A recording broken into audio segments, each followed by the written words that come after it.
और दोस्तों मांगने पे क्या नहीं मिलता, मांगने पे क्या नहीं मिलता। खुदा की कसम मैं आपको किस तरह यकीन दिलाऊं, किस तरह आपको समझाऊं कि जब अल्लाह से मांगते हैं तो अल्लाह कैसे देते।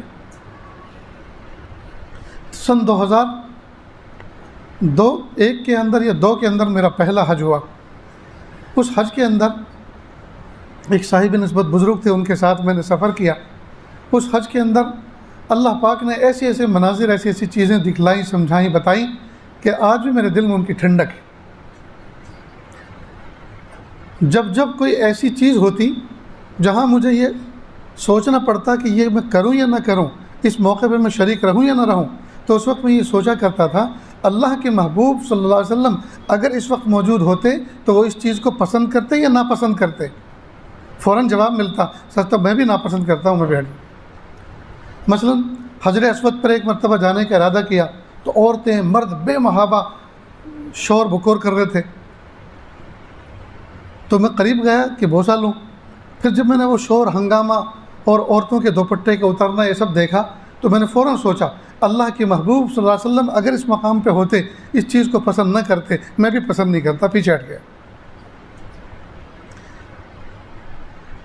शामिया एक महल्ला था जो अब किंग अब्दुल्ला के नाम से जो हरम बना है, वो पूरा शामिया महल्ला उसके अंदर शामिल हो गया, ख़त्म हो गया। उधर हमारी रिहाइश थी।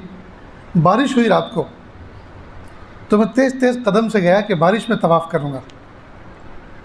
चुनांचे पहुँच गया तो वो जो सफाई करने वाला अमला होता है और ये जो गिलास वगैरह रखते हैं थर्मास के साथ, तो उनके पास एक लंबा सा प्लास्टिक का पाजामा जैसा होता है जिसमें वो कवर होते हैं गिलास, तो उसने निकाल के उस पर रखा। मैंने कहा ये पन्नी आप तो फेंकेंगे, मुझे दे दीजिए, मैं जेब का सामान, फ़ोन इसमें लपेट लेता हूँ।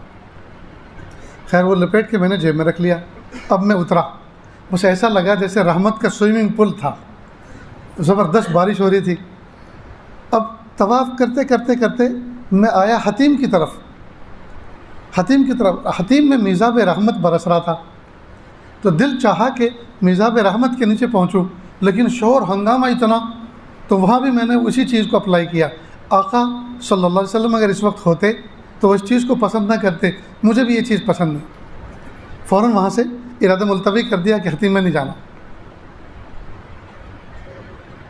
अल्लाह की शान, अभी मैं आगे को बढ़ रहा था रुकन यमानी की तरफ हतीम की महाज़ात से, तो इतनी तेज़ी के साथ हवा आई कि मीज़ाब रहमत जो बरस रहा था हतीम के अंदर, और लोग उसमें बोतलें लेकर खड़े थे, पानी भर रहे थे और चुल्लू बना के खड़े थे और पी रहे थे, वो सारे का सारा रेला पानी का बजाय हतीम में गिरने के इस आजिज़ के ऊपर गिरा। बस क्या बताऊँ आपको, किन मेरे पास अल्फाज नहीं है इस वाक़े को बयान करने के भी और इस पर अल्लाह का शुक्र अदा करने के भी कि जब मैंने इसको मेयार बनाया कि जहाँ जो है ममनुआत का इर्तिकाब हो रहा हो, शोर हंगामा हो रहा हो, बेअदबी का इर्तिकाब हो रहा हो, और इसको मेयार बनाया कि आका सल्लल्लाहु अलैहि वसल्लम अगर इस वक्त होते इसको पसंद न करते, मैं भी इसको पसंद नहीं करता, तो अल्लाह पाक ने ऐसा करम फरमाया कि वो पानी लेने के लिए या उसमें भीगने के लिए जिसकी तमन्ना थी उसको तर्क किया, तो अल्लाह पाक ने जहाँ खड़ा था वहीं उस पानी को भेज दिया। इसलिए दोस्तों, तन्हाइयों में, जलवतों में और खलवतों में कदम कदम पर अल्लाह ताला से मांगने का मामूल बनाएं। कदम कदम पर अल्लाह ताला से मांगने का मामूल बनाएं और मौके की मुनासिबत से मांगा करें, और एक दुआ के साथ दूसरी को भी जोड़ लें। मसलन आपने ये दुआ की कि प्यारे अल्लाह, मैं मजलिस में जा रहा हूँ, अल्लाह आफ़ियत के साथ मुझे कोई ऐसी जगह मिल जाए, करीब से करीब भी हो, आसानी के साथ देख भी सकूँ, सुन भी सकूँ, समझना भी आसान हो, सुनना भी आसान हो। अब आपको जगह मिल गई, तो जैसे जगह मिली तो इसका मतलब ये कि दुआ कबूल हुई। तो इस वक्त अल्लाह की रहमत मुतवज्जे है, तवा गर्म है, जल्दी से कोई एक चीज़ और भी शामिल कर लो। को प्यारे अल्लाह, जिस तरह से आपने यहाँ जगह अता फरमा दी, या अल्लाह हर नेकी की जगह पर मुझे बैठना आसान फरमा दीजिए। या अल्लाह जिस तरह से यहाँ जगह अता फरमा दी, या अल्लाह जन्नत में भी आफ़ियत के साथ, आसानी के साथ जगह अता फरमा दीजिए। ये मौके की मुनासिबत से दुआ है। तो जब आपकी दिली तमन्ना पूरी होते हुए नज़र आए, दुआ कबूल होते हुए नज़र आए, तो समझ लो कि इस वक्त अल्लाह की रहमत मुतवज्जे है, तो फ़ौरन कोई और चीज़ भी उसके साथ जोड़ लो।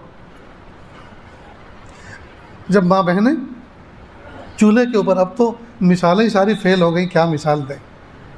अब तो गैस के चूल्हे आ गए, चुट करके वो सुलगता है और फ़ौरन ऑफ हो जाता है, ठंडा होने में देर नहीं लगती, गर्म होने में देर नहीं लगती। हमारे बचपन में वतन में लकड़ी के चूल्हे इस्तेमाल होते थे, मिट्टी के बने हुए होते थे, लकड़ी उसमें जलाई जाती थी। सर्दी के मौसम में ख़ास तौर पर जब हांडी पक गई, रोटियां पक गई, तवा उतार दिया गया और आग लकड़ी दहकती हुई लकड़ी को बाहर निकाल के पानी का छींटा मार के उसको बुझा दिया ताकि दूसरे वक्त पे ये काम लगे।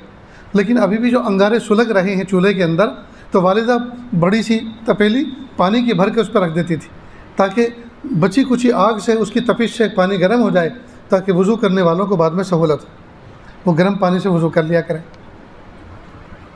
तो इसी तरह जब रहमत का चूल्हा गर्म हो तो बंदे को चाहिए कि जो चीज़ कबूल हुई है वो तो हुई है, उसके साथ साथ एक दो चीज़ें और शामिल कर लो ताकि वो भी उसका भी काम बन जाए।